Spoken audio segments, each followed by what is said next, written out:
everybody. I'm Rikki Smith, and this is Faith on Friday Presents.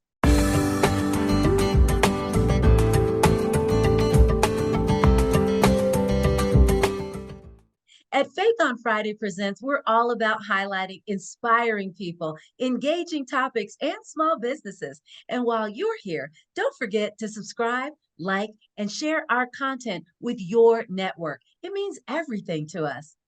Okay, everybody. So it's the new year. You're looking at doing all the new things this year that you neglected to do, forgot to do, or just stopped doing last year. Whether it's lose weight, go to school, get a brand new job, or start a podcast. A podcast. Well, everyone's into it. Everyone listens to them, and everybody thinks they need to start one. And why not? But where do you start? Who do you start with? And what does it all look like? Today, I want to introduce you to somebody who's going to tell us all that and more, mostly because I'm going to ask him lots of weird questions. Y'all, please say hello to my friend, Michael Fritzius. Fritzius. Say your last name for me. It's Fritzius. Fritzius. So close, but There we no go. cigar. So close. So close, but that's okay because you said I can call you Fritz. Yay. Yay. It saves literally seconds every year. So look at all that time I gave back to you. Thank you. I'm going to now be able to, I don't know, sneeze and not miss a beat. So, Fritz, my friend, welcome to Faith on Friday. Thank you so much for being here. And Happy New Year, by the way. Happy New Year. New Year, new Fritz. And thanks for having me. I appreciate you being here. So, Fritz, you heard in the intro, everyone's starting all the fun new stuff. And podcasts are a huge thing. They were huge last year. They look like they're going to be huge for years to come. Here's my question first off. Is it still worth it? Absolutely. And I know I'm a podcast agency owner, so I probably sound like I'm horribly biased. I promise I'm not. The biggest reason why podcasting works so well for quite a few people is in the area of networking and marketing. And it's weird, but when I first started podcasting back in July of 2019, I didn't realize how powerful of a tool I had. I had a podcast. I wanted to get my opinion out there and the world needs to hear about it by George. And it evolved into something that people were coming out the woodwork to guest on my show. I never would have met these people in a million years had I not had a podcast. So fast forward to now, I'm leaning hard into this concept of how can I use this to connect with people at scale? And how can I teach other people how to use the podcast to connect at scale and use it as more than just a source of content? Wow, that's so good. I love it. You have to get your opinion out there because doggone it, we all need to know what it is that you think, believe, and why. So thank you.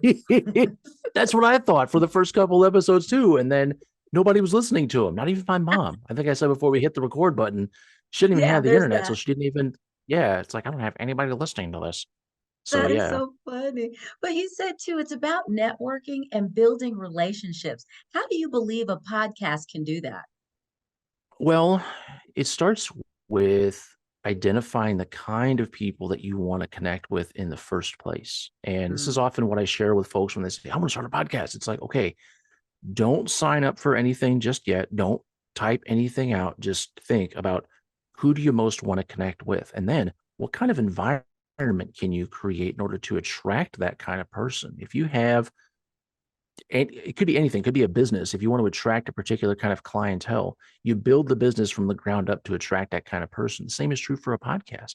So if your goal is to network, if your goal is to use a podcast as a way to meet people, have something there for them that those kind of people are going to want to have and make it easy for them to get into your ecosystem, the rest is just, getting on, have a microphone and start talking. It becomes a yeah. lot easier when you start with the right foundation. That is so good and so true. Because you do have a lot of people who like, I want to start a podcast. Great. What's it going to be about? I don't know yet. Who are you looking at to be on your show? I don't know. Whoever shows up. Um, okay. And I've heard some podcasts that kind of sound just like that. But you said, which is so true, it's easier when you start with a good foundation. So when you started your podcast back in 2019, because another thing you said is don't sign up for anything yet, don't do it. Were there as many courses, classes, and opportunities to learn to do podcasts that you either signed up for or didn't? Well, I was going to say I didn't sign up for anything. I pretty much just Hmm. flew by the seat of my pants and was like, I don't need anybody telling me how to do my job. Rubble, rubble. I tend to learn things and just play by ear. Like I've never taken a guitar Hmm. lesson in my life. I'm happy with how well I play guitar. I know Oh, some chords, I know some fingerings, sure. but when I started, I hit the ground running. I literally did the opposite of what we're going to talk about today. So don't be this guy. Don't look at the 2019 version of Fritz and be like, I'm going to do exactly what he did because he's wildly successful. I got a lot of scrapes and scars to show Yeah. for it. All right. So listen Hmm. to the 2024 Fritz and onward, the advice that I'm going to give, but don't just start. But yeah, Yeah. there were tons and tons of courses out there. There were lots of them. Yeah. And I really 2020 was when podcasting just went nuts because of COVID. Everybody was like, well, I've got all Yeah. this time. I have lots of free time. I'm going to listen to all these podcasts I've had sitting Hmm. around waiting. And then it just took off. It blew up. Yeah. Because you had those people during that time of COVID, they either started making sourdough bread, became avid Netflix watchers, or started a podcast, Yep. which is interesting. I didn't. I got into nail art. It's a whole thing anyway. But so you said don't do the things that you did. When you got started, what did you do right in your opinion? And what do you wish you could have done differently? What I did right was I repurposed things that I already had Mm, and made it work. Now, the mechanism that I set up in order to do the podcast, that was great. At the outset, I was using Anchor, which is now Spotify, to distribute the podcast on all these different platforms. That was right. Anything that you can do to save lots of time instead of having to, dial into every single platform and be like, time to make the donuts, like just put it in yeah. one spot, let it go out all over the place. I Hmm. had a microphone. It was not this one. I wore the last one out, but I had a microphone. I had originally intended to make some courses for the software company that I founded back in 2015. It's shut down now, but I thought, oh, Hmm. I'm going to make some courses about software test automation. It's going to be great. I'm going to have monetization. I'm going to be making money while I sleep. Guess what? I never got around to doing that, but I had the spiffy microphone. So I went ahead Right. and used it and said, well, I'll start a podcast. What the heck? I got a good mic. So I went ahead and used that. If you're resourceful and you start off with doing an assessment, what do I have? What's in my pantry? What can I use? What can I reuse? What can I misuse Hmm. to I like that. affect a particular goal? Yeah, it's a Yeah. good thing. I'm always breaking rules. I'm always breaking rules, Yeah. Rikki. That, you know what, but breaking the rules, you can call it breaking the rules, or you can call it trailblazing. Your call. So, Yeah. one of the things that you mentioned about the microphone, what sort of equipment do you need to have to start a podcast? Because you've seen it just like I have. You've got a eight thing mixer, you've got ring lights, you've got people, makeup artists, and do you need all that? You don't need it to start off with. And I've Mm, found that there's very little you actually do need. At a bare minimum, you can get away with either a laptop or a phone. There are platforms out there mhm, that allow you to have a podcast with just a cell phone. Now, it's going to sound like you're talking on a cell phone, don't get me wrong. But mhm. if you don't care about that, grab a phone, grab a laptop. Laptops these days by default have got a camera and they've got a Yep. microphone. As you start to scale up, you may want to invest in a piece of equipment, piece of hardware.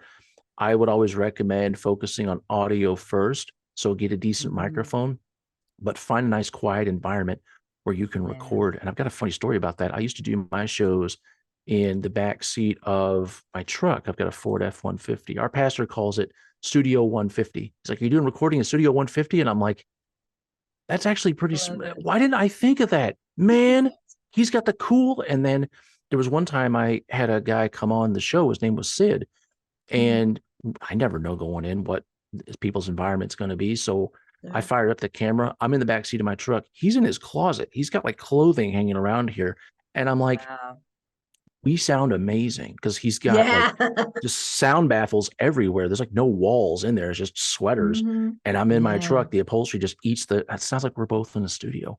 It's Yeah. amazing. But yeah, have a good, solid, quiet environment, no distractions and Hmm. good audio. And then later, if you want to invest in a camera, you can. There's some pretty cheap ones you can get for 40 Hmm. bucks. They just plug directly into the laptop. But yeah, if you want to go nuts and get the Yeah. mixers and get the roadcaster Woo. and all that jazz. You can. I mean, it's your Hmm. money, but I prefer to have lots of money to spend on other Yeah. things like I kids, know that's right. Yeah, that whole thing right there. You know, talking about this, who should start a podcast and who should not?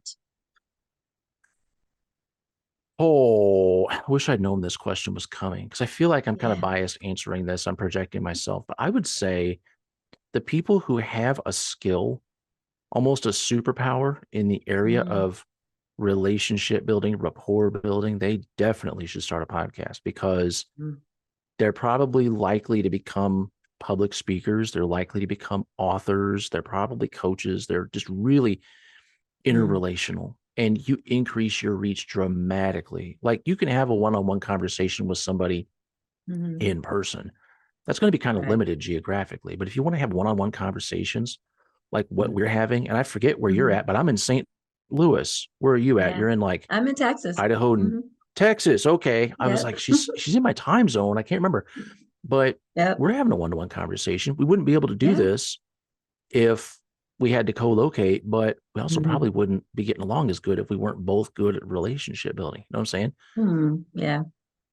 Yeah. That's good. But the people that I think would probably not be a good fit as a podcast host, it's gonna be uh I want to say people that are very egotistical.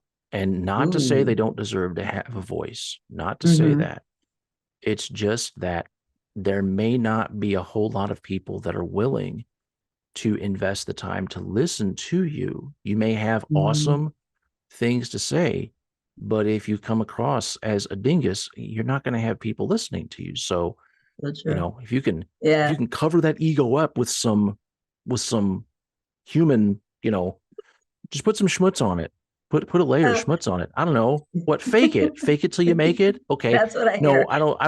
I don't mean be disingenuous, but Right. it there's still people out there that yeah, they have that aspect and it's not good or bad, but a podcast probably Hmm. isn't the good venue for them, is what I'm Yeah. saying. So That's so interesting because I listen to a lot of podcasts myself, mostly because I'm nosy and I need to know everything.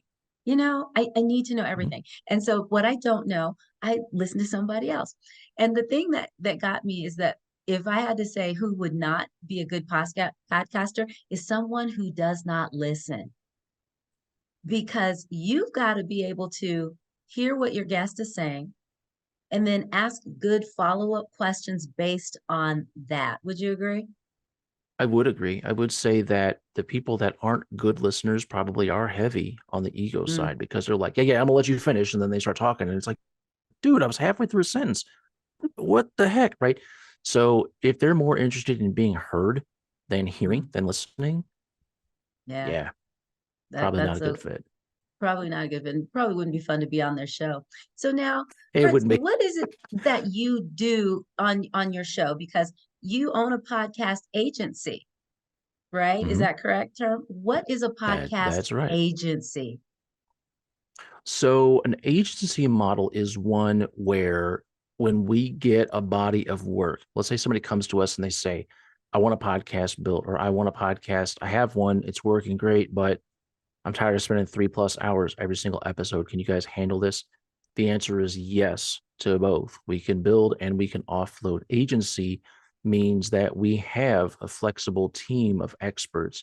Each one has got their own specialty. So I've got some people that are specializing in video editing, some in audio editing, some in graphic design, collateral design, Mm, music. I've got a guy who he's so quiet. I think he's on the spectrum, but he is a wizard when it comes to making songs. I'm just like, wow. man, can like this is just amaze Yeah. balls. Seriously, can you do this again? Yeah. So he's my go-to guy. He's my sound wizard. But everybody's got a role. Everybody's got a place. And so what we Mhm. do is when we get this body of work, let's chop it up, distribute it to the team, and get it done as quickly as possible. So it's an agency model. Okay. That's what Wow, we do. that's pretty neat. So if somebody watching this right now, they're like, okay, this is the guy I need to talk to because I don't really know what I'm doing, but it looks like he can help me. Where can they reach you, Fritz? They can go straight to the website. The website is podcastify.me. So the name of the company is Podcastify Me, and the website is named after the company, which is really cool. Every time I type it out, it turns into a link. It's clickable. I'm like, that was smart of me to think that far Winning. ahead. It's an accident. I know, right? But that is the best place to go, right there on the front page. If you're a good fit, it's going to become obvious. It's going to become Yeah. obvious. You're going to feel Hmm. like, I think I need to work with this group. I think I need to work with this guy. He knows what Hmm. he's talking about. There are big Yeah. pink buttons all over the site that say, click here to see if we're a fit. We'll ask a few questions. If it is a good fit, we'll schedule a design call and we'll go from there. But it's meant to be super simple. There's a Yeah. lot we can do. And I can't say Hmm. everything on the front page because I'll scare people off, but that's the best That's place to true. There's go. a bunch. Podcastify.me. Yeah. We're going to make sure everybody gets that. But made me think of another question. Who is it that you work with? Is it first time podcasters or seasoned podcasters? Or how do you determine who you want to work with? I work with people who are first and foremost business owners, and Okay. particularly the ones that really understand the value of delegation. They understand that time is limited, not to be morbid, but we're all going to die someday, Rikki. And It's a thing, personally, I've I know heard. a lot of it's a thing, it's one per customer. And there's a vast majority of business owners that realize that and they say, okay, I want this result. I don't want to be the person that's constantly pushing the button, doing the thing. I'd rather Yeah. hire somebody to do this for me. So, Hmm. to kind of answer the question more deeply, it's a mix of people that already have a podcast, they're already experiencing success, but they want to free up that time. And it's people who understand the value of podcasting. They know it's a powerful networking and marketing tool, Yeah. but they don't want to run out there and be like, I don't want to spend time doing the wrong thing for 6 months. I'd rather hire an expert team that Yeah. knows about this. So both of those categories of folks come straight to us and they say, can you help us, please? Yeah, absolutely. We'd love to. That is so awesome. I wish I had found you when I started this in 2017. Oh gosh, if you look at some of the stuff we did back then, y'all would have started GoFundMe. Don't worry, y'all. If you did not get Fritz's contact information, all of it is going to be in the description below. And like I said earlier, don't forget to subscribe, like, and share our content. We're trying to grow too, y'all. Fritz, my friend, before I let you go, you know we got to play our game, right?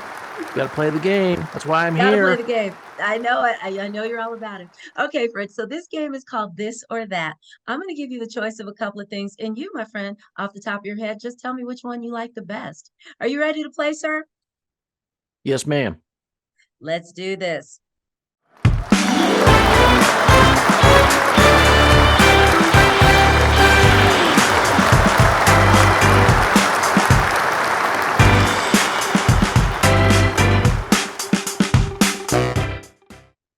Large crowds or small groups? Large crowds. Slow dance or shake that thing? Slow dance. Ah, a little belly rubbing. I like it. Peanut butter, smooth or crunchy? Smooth. Do it yourself or hire a professional? Do it yourself. Really? I don't know why I would think that you would I hire break somebody. molds. I'm sorry. I just, Yeah, you I don't did. You I don't did tell me often that. practice what I preach. I do it for other people. Yeah. So Okay, I got you. I got you. Okay. Fight, flight, or freeze. fight to the death. Ha ha. We'll Vikings. send you to Valhalla. That's why you're my people, Fritz. I'm loving it so much. That's so good. Walmart or Target? Oh my goodness. Ha ha. I'd have to pick Target. I'd have to pick Really? Target. Why Target? What's I hate shop. At least the one here, the Walmart that I go to, it is so depressing. Like nobody even makes eye contact. They're all looking at their shoes or their phones or both. yeah. Nobody's looking, and it's like, and then you get to the place, and it's like, oh, they're out of the thing that I came here to get. Man, I drove all this way. I mean, it's like 2 minutes away. Still, I don't know. I'm salty about it. Just Target, and I haven't Obviously, been to okay. Target in years either. It's the lesser of two evils. That I Yeah. understand it, but it must needs be done. I like it. And finally, my friend, what is the best advice you've ever given? Take more risk, please. Life is a lot more resilient. You're more resilient than you give yourself credit for. The last few years have been amazing, but I often feel like I'm running with scissors. Like I feel like I'm breaking rules left and right. Oh my goodness, what are you doing? Are you crazy? Yeah, kind of. I mean, you got to be in order to be a business owner. But Yeah. I had such a sheltered, like I grew up in a household where it was go to school, get a good job, nestle in, make five, hopefully six figures, and Mm, just establish yourself. And now it's like, kind of err on the side of stability. But I've lost hmm. jobs in places where I was gainfully employed. Yeah. Job security is kind of a myth. Stepping out Mhm. and starting a business and diversifying your risk has been one of the best moves I've ever had. I'm never going back. And we're breeding daughters that believe the same thing because we're teaching them all the Yes. time. That Revenue being streams, said, get it, invest. I am telling everybody full disclosure. So the microphone that I have right now, I have to show you this. So here's my microphone. This little thing right here, his daughter made this for me. This is part of her Yeah. business. And how old is she? She is 12 years old and she'll be 12 years old when this airs as well. So she's still Awesome. 12 today.